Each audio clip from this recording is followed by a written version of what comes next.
అందరికీ నమస్కారం అండి. నా పేరు Swathi. Welcome to my channel Swathi SHG lifestyle. ఈరోజు నా వీడియో ద్వారా ఏంటంటే మాకు ఈ 2-3 డేస్ నుంచి కూడా మాకు ఇంటి ముందు రోడ్డు పని అయితే అవుతుంది. ఈలోగా వర్షం ఒకటి.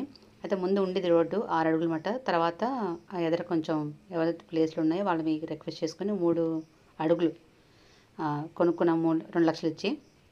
అయితే ఎవరైతే ఇక్కడ స్థలాలు ఉన్నాయో వాళ్ళందరూ కూడా సెంట్‌కి 5,000 రూపాయల లెక్కన ఇచ్చి కొనుక్కున్నాము. తర్వాత కరెంట్ పోల్స్ ఒకటి మార్చుకున్నాము.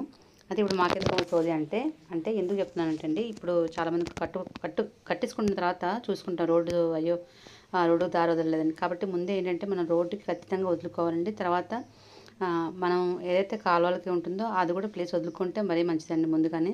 ఎందుకంటే మనకు మళ్ళీ అప్పుడు కట్టుకున్న తర్వాత ఇబ్బంది పడకుండా ముందుగానే చూసుకుంటే మంచిది. తర్వాత ఇల్లు కట్టుకునేటప్పుడు కూడా ఖచ్చితంగా మనకి రోడ్డు దారి ఉందా లేదా చూసుకొని కొనుక్కోండి. ఎక్కడైనా సరే స్థలం కొనుక్కున్నా కట్టుకున్నా సరే. పాపం మాకు తెలిసిన ఆంటీ వాళ్ళు అలాగే కొనుక్కున్నారు. కొనుక్కున్న తర్వాత ఒక 10 ఇయర్స్ అయిపోయింది. ఎదురు స్థలం అంతా ఖాళీది పెద్ద స్థలం అంట వాళ్ళది. ఒక 6 సెంట్లు 7 సెంట్లు. అది అందులో చక్కగా వాడుకుంటున్నారు దారి వాడకం. కానీ వాళ్ళు ఎప్పుడైతే వచ్చేసి మొత్తం క్లోజ్ చేసి కట్టేశారో వాళ్ళకి ఇంట్లోకి వెళ్ళడానికి దారి లేదు పాపం. నిజంగా పాపం మళ్ళీ ఏం చేశారు వాళ్ళు, ఒక 50,000 ఇచ్చి నమ్ముతారు నిజంగా సైకిల్ వెళ్ళేంత దారే మొత్తం కొనుక్కున్నారు. 50,000 ఇచ్చి కొనుక్కున్నారు. అంటే మనం ఇల్లు కట్టుకుంటున్నామంటే ప్రతిదీ కూడా చూసుకోవాలండి. మనకి దారి ఉందా లేదా చూసుకోవాలి. తర్వాత మనకి కొంచెం వెనక్కి కట్టుకుంటే మరీ మంచిది. రోడ్డు పాయింట్ కొంచెం వదిలేసుకొని కట్టుకుంటే మేము చేసిన మిస్టేక్ ఏంటంటే ఇంకుడు గొయ్యును ఆ పైపు కూడా బయటకు వచ్చేసాయి.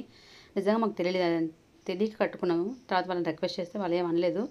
అయితే ఎందుకు చెప్తున్నానంటే ఇక ముందు ఎవరైనా కట్టుకున్న వాళ్ళకి ఉపయోగపడుతుందని ముందుగా చెప్తానండి. రోడ్డుకి అయితే ప్లేస్ వదులుకోండి.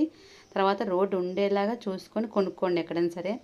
ఎందుకంటే దారి లేకపోతే చాలా ఇబ్బంది పడతాం. ఇప్పుడు మాకేంటంటే చక్కగా 10 అడుగులు పెరగడం వల్ల నెక్స్ట్ ఎవరైతే కట్టుకుంటారో వాళ్ళకి ఇంక ఇబ్బంది ఉండదన్నమాట. దారి ఉంటుంది. ఎందుకంటే అందరూ కట్టించుకుంటే ఇంకా దారి ఉండదు కదా, ఇబ్బంది అయిపోతుంది కదా.